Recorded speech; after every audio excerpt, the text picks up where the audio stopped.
Force میں F-22, F-35, EA-18, E-2 اور B-1 بمبار طیارے شامل تھے۔ جیسے ہی فورسز کراکس کے قریب پہنچی، ایئر فورس نے وینزویلا کے ایئر ڈیفنس سسٹم کو ناکارہ بنانا شروع کیا، جس کے بعد ہیلی کاپٹرز کے لیے ہدف تک محفوظ راستہ بنایا گیا۔ امریکی جوائنٹ فورسز کے لیے ناکامی کوئی آپشن نہیں تھی۔ امریکی صدر ڈونلڈ ٹرمپ کا اقتدار کی منتقلی تک وینزویلا کے معاملات چلانے کا اعلان، دعویٰ کیا کہ وینزویلا کی نائب صدر ڈیلسی امریکہ کا ساتھ دیں گی۔ ڈیلسی کی مارکو روبیو سے گفتگو ہوئی ہے، وہ امریکہ کی ہر بات ماننے کو تیار ہیں، ان کے پاس دوسرا کوئی آپشن نہیں۔ ٹرمپ نے وینزویلا کے اپوزیشن رہنما ماریا کورینا پر شکوک و شبہات کا اظہار کر دیا، کہا انہیں عوام کی حمایت یا احترام حاصل نہیں۔ صدر ٹرمپ نے وینزویلا کے تیل کے ذخائر قبضے میں لینے اور امریکی تیل کمپنیوں کو وینزویلا بھیجنے کا بھی اعلان کر دیا۔ Going to run the country until such time as we can do a safe, proper and judicious transition. And it has to be judicious.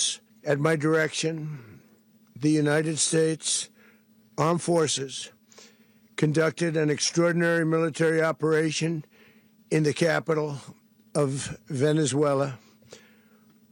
Overwhelming American military power, air, land, and sea was used to launch a spectacular assault. And it was an assault like people have not seen since World War II. It'd be very tough for her to be the leader. She doesn't have the support within, or the respect within the country. She's a very nice woman, but she doesn't have the respect to be. نہ ہار مانیں گے نہ ہتھیار ڈالیں گے، Venezuela کی نائب صدر ڈیلسی روڈرکس نے واضح کر دیا۔ عوام سے خطاب میں کہا کہ صدر ماڈیرو کو اغوا کیا گیا ہے، وینزویلا کسی بھی ملک کی کالونی نہیں بنے گا۔ ہم وینزویلا کے دفاع اور اپنے قدرتی وسائل کے تحفظ کے لیے تیار ہیں۔ برطانیہ، جرمنی اور کینیڈا نے امریکی کارروائی کے بعد وینزویلا میں پرامن انتقالی اقتدار کی خواہش کا اظہار کر دیا ہے۔ برطانوی وزیر اعظم کیئر سٹارمر نے کہا کہ برطانیہ وینزویلا کے آپریشن میں کسی طور پر شامل نہیں، وہ میڈیورو کو غیر قانونی صدر سمجھتے تھے۔ فرانسیسی صدر نے کہا کہ وینزویلا میں اقتدار کی منتقلی پرامن اور جمہوری ہونی چاہیے۔ کینیڈا کے وزیر اعظم بولے کہ وینزویلا کے عوام کو اپنے فیصلے خود کرنے کا حق حاصل ہے۔ اطالوی وزیر اعظم نے بھی امریکی کارروائی کی حمایت کر دی۔ امریکہ وینزویلا کی حکومت کو غیر مستحکم کرنے کی کوشش بند کرے، صدر نکولس اور ان کی اہلیہ کو فوری رہا کیا جائے۔ چین نے امریکہ کی حکومت سے بڑا مطالبہ کر دیا۔ ترجمان چینی وزارت خارجہ کا کہنا تھا کہ وینزویلا پر امریکی حملہ بین الاقوامی قوانین کی خلاف ورزی ہے۔ روس، ایران، کولمبیا اور کیوبا نے بھی امریکی حملے کی شدید الفاظ میں مذمت کی ہے۔ مزید خبریں شامل کرتے ہیں۔ پاکستان اور چین کے سفارتی تعلقات 75 سال مکمل ہو گئے۔ پلاٹینیم تعلقات کی تقریبات کا باضابطہ آغاز ہو گیا ہے۔ ترجمان دفتر خارجہ کے مطابق نائب وزیر اعظم اسحاق ڈار اور چینی وزیر خارجہ وانگ یی نے سالگرہ کے لوگوں کی نقاب کشائی کی۔ تقریبات کا مقصد پاکستان چین تاریخی تعلقات کو شایان شان اور یادگار انداز سے منانا ہے۔ پاکستان اور چین کے سفارتی تعلقات کے 75 سال مکمل ہو گئے۔ پلاٹینیم تعلقات کی تقریبات کا باضابطہ آغاز ہو گیا ہے۔ ترجمان دفتر خارجہ کے مطابق نائب وزیر اعظم اسحاق ڈار اور چینی وزیر خارجہ وانگ یی نے سالگرہ کے لوگوں کی نقاب کشائی بھی کی۔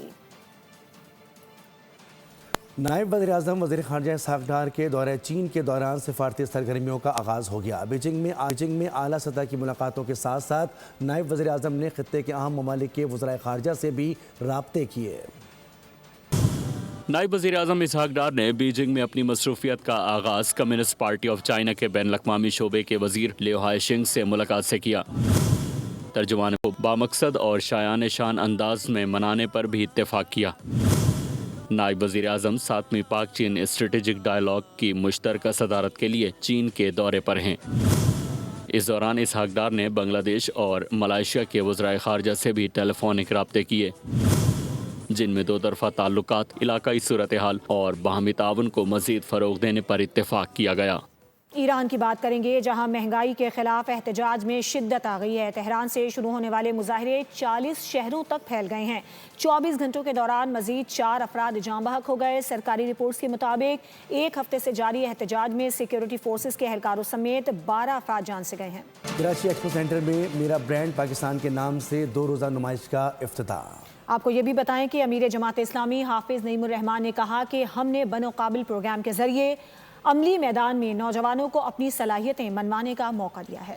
کراچی ایکسپو سینٹر میں میرا برانڈ پاکستان کے نام سے 2 روزہ نمائش کا افتتاح امیر جماعت اسلامی حافظ نعیم الرحمان نے افتتاح کیا۔ اس موقع پر خطاب میں انہوں نے کہا بنو قابل پروگرام کے ذریعے عملی میدان میں نوجوانوں کو اپنی صلاحیتیں منوانے کا موقع دیا۔ ہم ایجوکیشن کو آگے بڑھائیں گے، ہم آئی ٹی کے لیے ابھی سے اتنا ویژن رکھتے ہیں تو انشاءاللہ اللہ نے چاہا گا تو ہم اس ملک میں اپنے نوجوانوں کی صلاحیت کا فائدہ اٹھائیں گے۔ آلٹرنیٹ میں ہمارے پاس چیزیں ہیں تو ہم اسے پروموٹ کریں، ہمارے ملک کو بھی فائدہ ہوگا، انڈسٹری کو بھی فائدہ ہوگا۔ پاکستانی بہت ساری پروڈکٹس ایسی ہیں جو اس زمانے میں ڈیولپ ہو گئی۔ شرکا سے خطاب میں فیڈریشن چیمبر کے سینئر صدر ثاقب فیاض نے کہا پاکستانی مصنوعات دنیا بھر میں پسند کی جاتی ہے، ایکسپورٹ میں اضافہ کر کے زر مبادلہ کمایا جا سکتا ہے۔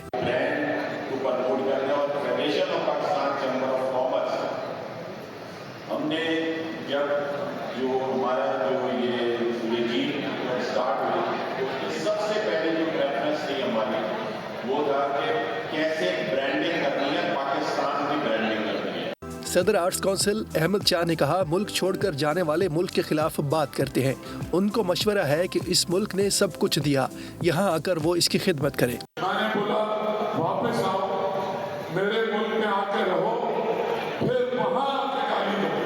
میں خود بھی یہ چاہتا ہوں کہ ہم اپنے کام کو بھی ہم شفٹ کریں۔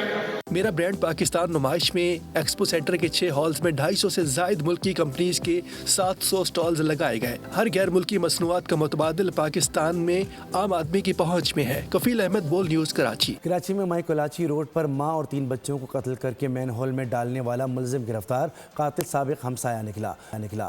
پولیس کے سامنے اعتراف جرم بھی کر لیا۔ مائی کلاچی قتل کیس معمہ حل ہو گیا، ملزم پکڑا گیا۔ پولیس کے مطابق ہمسائے نے ہی خاتون اور 3 بچوں کو قتل اور بچوں کی کفالت خود کرتی تھی۔ بہن سے 1 ہفتے قبل فون پر بات ہوئی، 2 روز قبل بہن کے گھر گیا تو تالا لگا تھا۔ کراچی کے علاقے کورنگی میں تقریب سے واپسی پر خاتون اور بچوں سمیت 5 افراد نالے میں جا گرے۔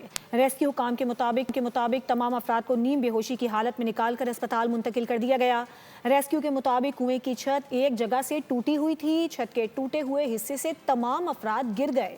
مٹیاری سے حالہ قومی شاہراہ پر تیز رفتار ٹرالر مسافر وین پر چڑھ گیا۔ پولیس کے مطابق افسوسناک حادثے میں بچے سمیت 4 افراد جاں بحق ہوئے۔ لاشیں نکال لی گئی ہیں۔ واقعے میں 4 افراد زخمی بھی ہوئے جنہیں اسپتال منتقل کر دیا گیا۔ روجھان کے کچے میں پولیس کا ڈاکوؤں کے خلاف آپریشن، پولیس کی فائرنگ سے لون گینگ کا سرغنہ شاہدین ہلاک جبکہ 3 ڈاکو زخمی ہو گئے۔ مارا جانے والا ڈاکو بدنام زمانہ شاہد لون کا بھائی تھا۔ ڈی پی او محمد عمران کے مطابق ہلاک ڈاکو قتل، اغوا اور ڈکیتی کی درجنوں مقدمات میں مطلوب تھا۔ مساجد مدارس کے تحفظ پر کسی قسم کا سمجھوتہ نہیں کریں گے۔ بیرونی دباؤ پر حکومتی مدارس مساجد کے خلاف کسی قسم کی سازش کا بھرپور مقابلہ کریں گے۔ مولانا فضل الرحمان نے جیت علماء کرام کے ساتھ نشست میں حکومت کو خبردار کر دیا۔ کہا کہ مدارس کے کردار کو محدود کرنے کی کوشش دراصل اس بات کا ثبوت ہے کہ کچھ قوتیں ملک میں ایسے ماہرین شریعت نہیں دیکھنا چاہتی جو شریعت کے مطابق قانون سازی کر سکیں۔ حکومتی بدنیتی کے باعث مدارس رجسٹریشن کی تاخیر پر اسلام آباد میں بڑے احتجاجی مظاہرے پر بھی غور و فکر کیا گیا۔ سیاست برداشت ایک دوسرے کے وجود اور مینڈیٹ کو تسلیم کرنے کا نام ہے۔ ہر دھرمی سیاست اور جمہوریت میں بالکل نہیں چلتی۔ قمر زمان قائرہ کی پروگرام بول رپورٹس ود بطول راجپوت کے ساتھ میں گفتگو، بولے سیاست میں تلخی کو بانی پی ٹی آئی نے بڑھایا، بانی پی ٹی آئی کی رکاوٹ سیاسی جماعتوں سے بات نہ کرنا ہے۔ جی سیاست برداشت کا نام ہے، ایک دوسرے کے وجود کو تسلیم کرنے کا نام ہے، ایک دوسرے کے مینڈیٹ کو تسلیم کرنے کا نام ہے۔ اگر اس کو تسلیم نہ کیا جائے تو یہی ڈکٹیٹرشپ جو ہے ہر دھرمی ہے، اور یہ سیاست کے اندر نہیں چلتی، جمہوریت میں بالکل نہیں چلتی۔ ہم نے تو یہی سبق سیکھا تھا ہماری قیادت نے، اور اسی سبق سیکھنے کے بعد ہم نے COD کیا تھا محترمہ بینظیر بھٹو صاحبہ کی قیادت میں۔ آج جو صورتحال ہے اس میں دونوں اطراف میں تلخی تھی، لیکن اس تلخی کا بڑا بڑھاوا کرنے والے خود عمران خان صاحب ہیں۔ وہ کیونکہ صرف اسٹیبلشمنٹ سے بات چیت کرنا چاہتے ہیں، وہ سیاسی جماعتوں سے بات نہیں کرتے، اور یہی بات ان کے